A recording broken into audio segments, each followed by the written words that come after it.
And good evening, ladies and gentlemen. It's a beautiful April 6, 2019. I am your host, Krusty Canuck, and this is the Krusty Canuck Podcast.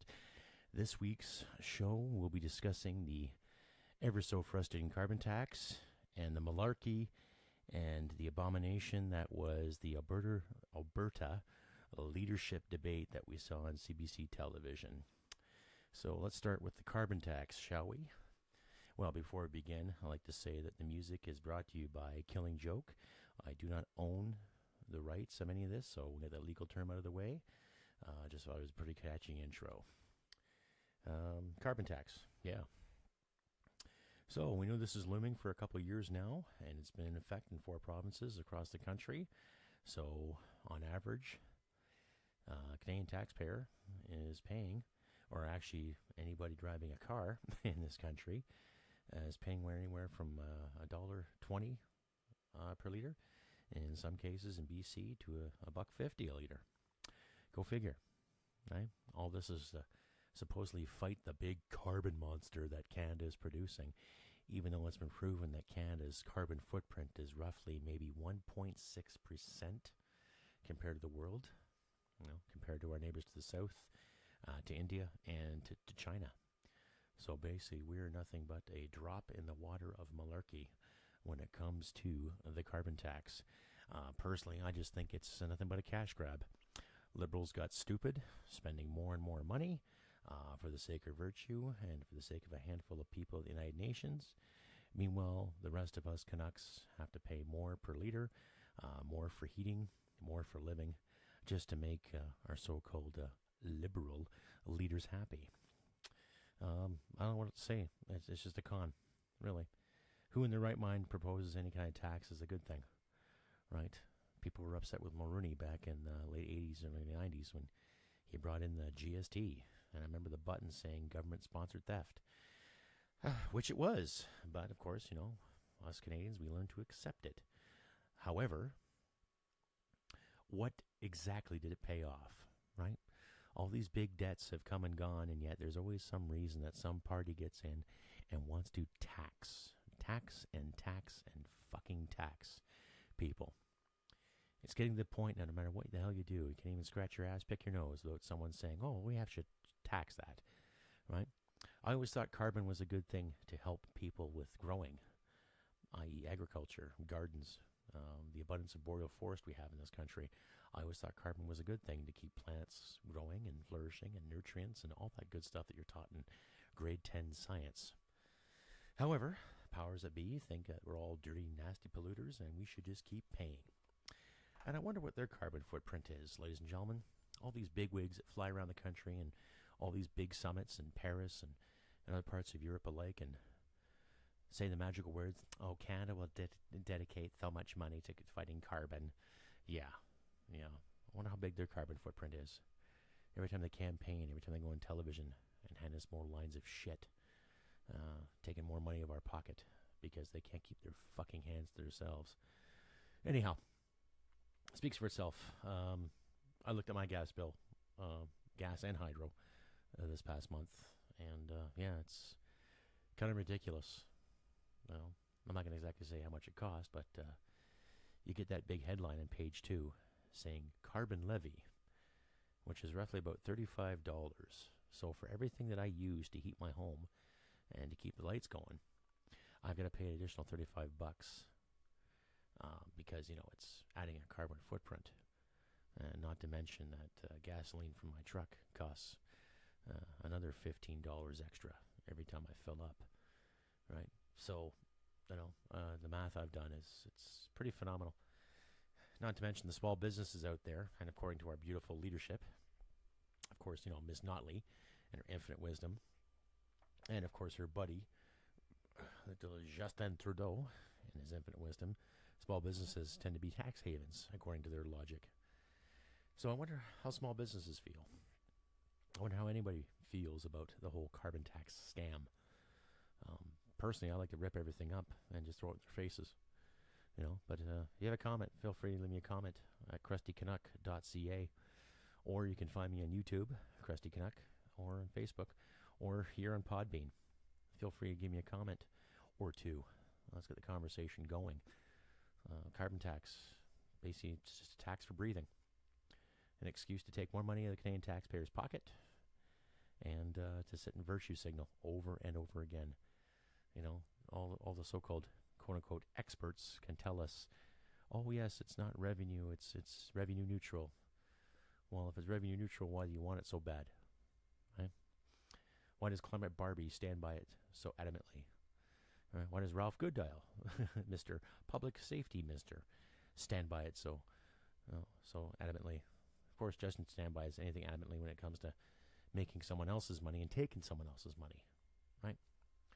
See, he's never had to work. Half of the caucus that he's appointed has never had to work a hard day in their life, you know, with the exception of a few assistants and some appointees.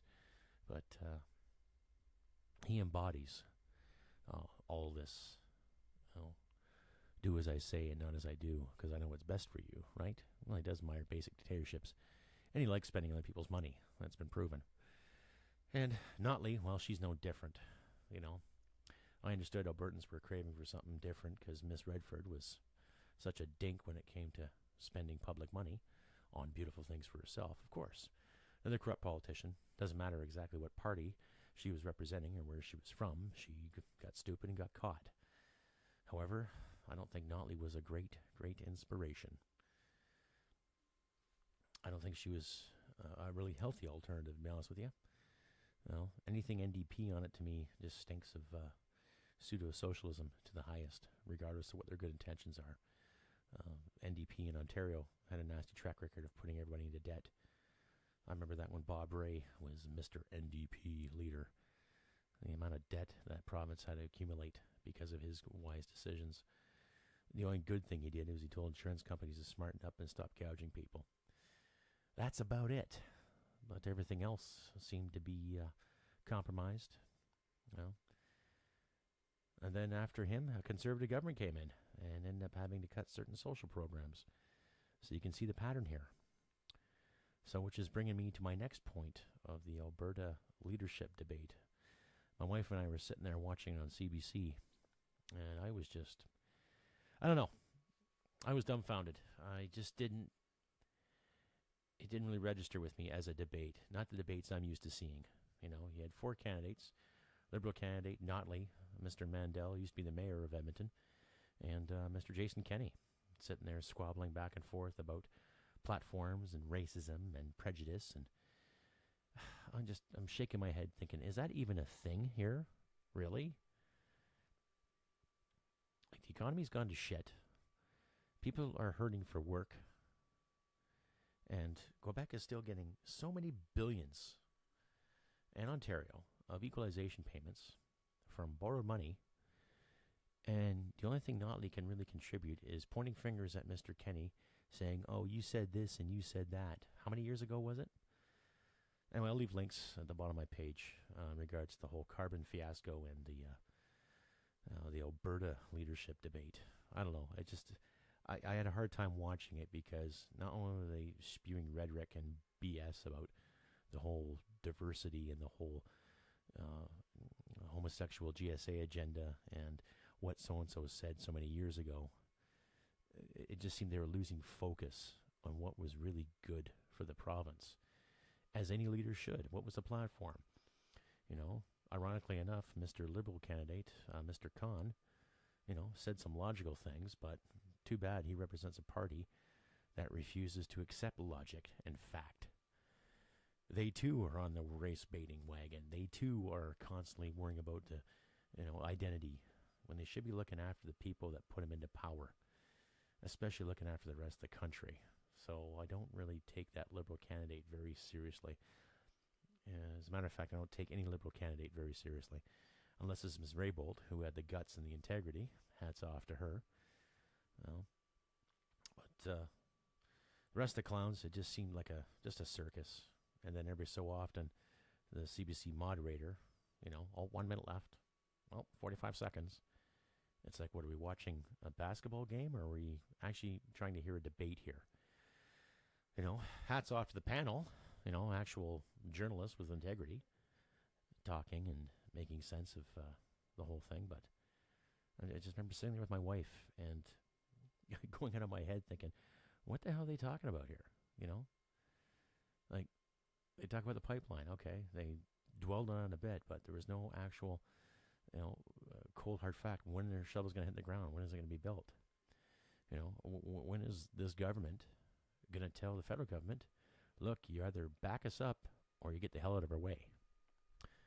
That's the way I would look at it. They have a tanker ban in BC, but there's no tanker ban in the St. Lawrence Seaway. And,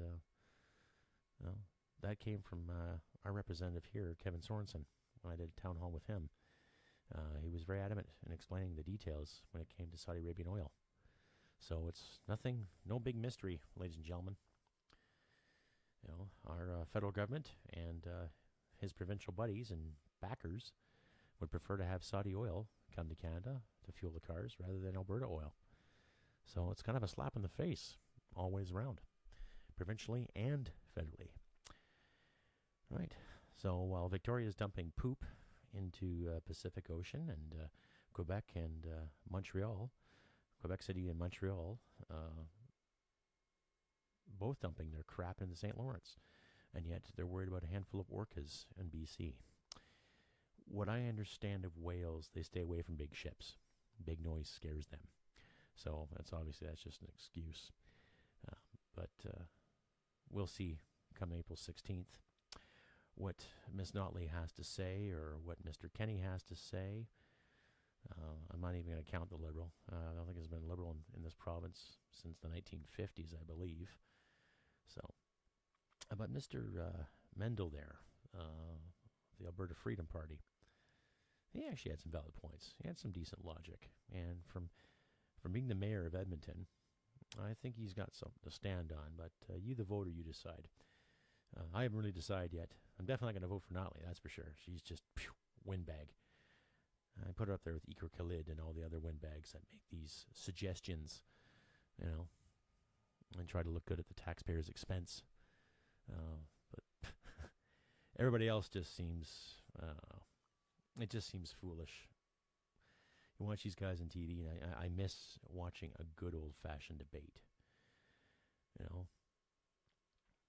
I'm sure you do too. I remember some debates from the 90s. It didn't matter who was in charge. You're actually watching good politics, good exchange, whether it be ideas or suggestions, accusations. But now it's just a big total mudsling, Oh, you said this in the 90s. You said this in 2005. Or you said this in 2008. Who fucking cares? Really, It seems so goddamn childish. Here are these representatives who are making a small fortune, every year, making $300,000 or more. In some cases, maybe a bit less, but a good chunk of change. And they spend more time worrying about what's said 5 or 6 years ago, or in some cases 10 years ago, or maybe even 20. I know the Conservatives have not always had the great track record when it comes to same-sex marriages and equal rights. But I personally know a couple of Conservatives that have come out of the closet, and they're good men. I'll tell you that. So it has nothing to do with what was said 10 years ago. It's just a matter of integrity and intestinal fortitude and sticking by your guns, folks. So I will advise my listeners out there, don't give Notley a second chance. Don't, because it'll just be more debt, more excuses, more virtue, more finger pointing, more blaming, more race baiting, more identity politics. What we need are politicians that actually got some integrity and some gutso, a bit of moxie. I haven't used that word in a while, but a bit of integrity. May the best person win. I hope we get a leader in there that's going to actually tell Justin where to go. Really. Well, you guys decide, though. I haven't cast a ballot yet, but I will be at the polls on April 16th, casting my ballot with my wife.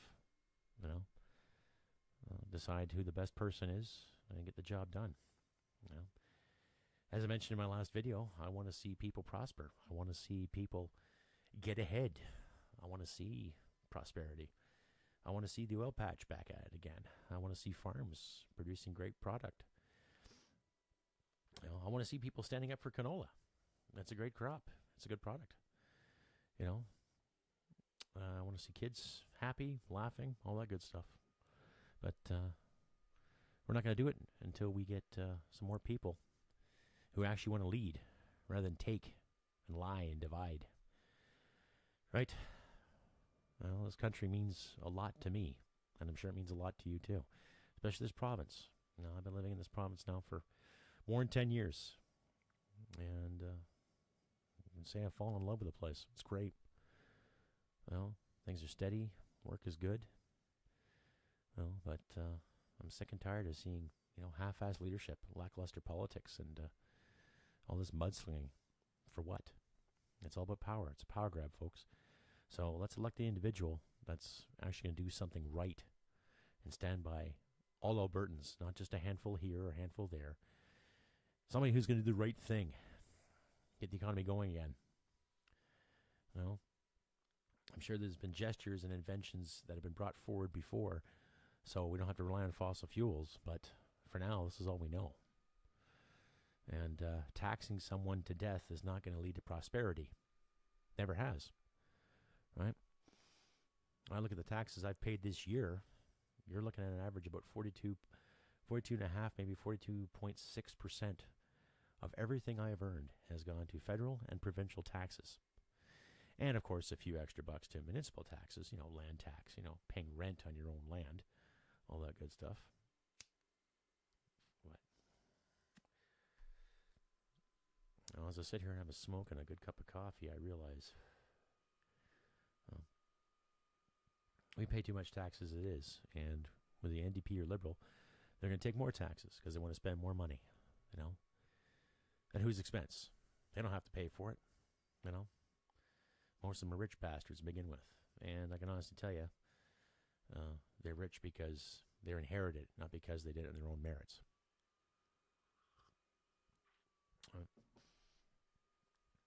So moving on, let's choose the best leader.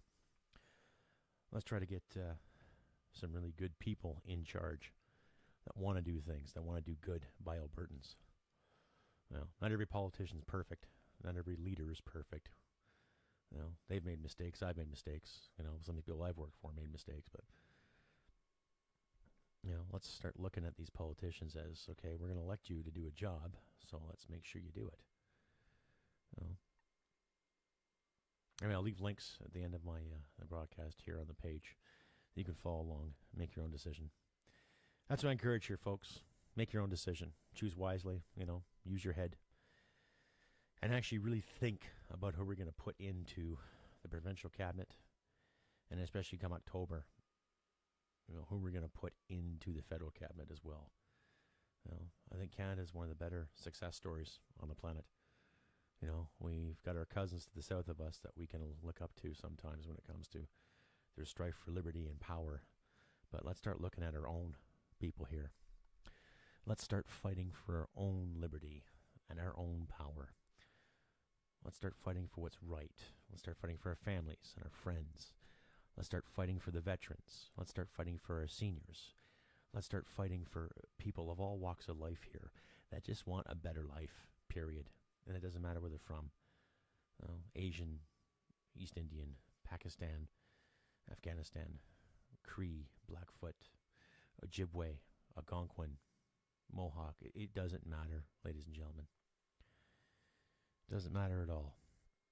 We're all here together. Let's try to make it something worth fighting for again, rather than just a high school popularity contest. I just look at these clowns and I just get, I don't know. I'm trying to use my big words here, but nothing really comes to mind. So it is obviously a waste of time as I try to figure it out. But I hope you, the listener, make a great decision when it comes to April 16th. And hopefully all of us will make a better decision come the 21st of October when we do get rid of these clowns. And I'm confident we will. I'm confident that we will get these clowns out and try to get some quote-unquote normalcy back into our dollar, and actually some proper spending on the internal issues rather than the external virtues that these clowns want to promote. No, there's no Nazis in the corners. There's no racists hiding behind trees coming out to say boo. It's all a lie. There's no wage gap. There's no rampant sexism. Just people making up excuses not to be better people. That's the way I look at it. Anyhow, if you agree or disagree or want to say a word or two, please give me a comment. You can reach me at krustycanuck.ca on my webpage, or find me through YouTube under Krusty Canuck, and on Facebook Krusty Canuck, and on Instagram at Krusty Canuck. Right, I try to get a broadcast out for you every week. I was working on a video the other day, but I'm having some software issues. So to all my new subscribers out there, thank you for being so patient, and thank you very much to the new subscribers. Much appreciated. And to the new followers I have on Instagram. Hats off to all of you, and thank you very much. Especially to some of my newfound friends in the United States of America. Thank you for joining me, my friends. And to a few people that I've talked to in Europe recently. Big shout out to the gentleman in Mexico, to the one individual that said hello from Australia. G'day, mate. Bonjour from Canada. And to everybody else that's been tuning in. As I mentioned, I'll be trying to get a video and or a podcast out to you at least once a week. Just my point of view, just a crusty old veteran speaking his mind and getting the words out there to the best of my ability. So if you can follow me in the above mentioned social platforms, and please consider donating if you can on my Subscribestar or my PayPal, or become a patron here on the Podbean broadcast. You'll see a little button on the right of your screen where it says become a patron. If you'd like to donate, please be appreciated. As I've mentioned in my videos, 30% of every donation and of every sale from my Teespring line, I will give to the Calgary Veterans Food Bank. Even veterans need to eat too, and it's a good cause. And later on, when I do develop some more finances, I'll also be giving a healthy contribution to the local branch Legion here in Eastern Alberta.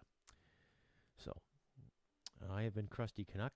I hope you enjoyed my show, and I'll tune in. I'll get some more information for you next week. So take care of yourselves. Thank you very much for tuning in. And remember, humanity and merit wins the day. Bye for now.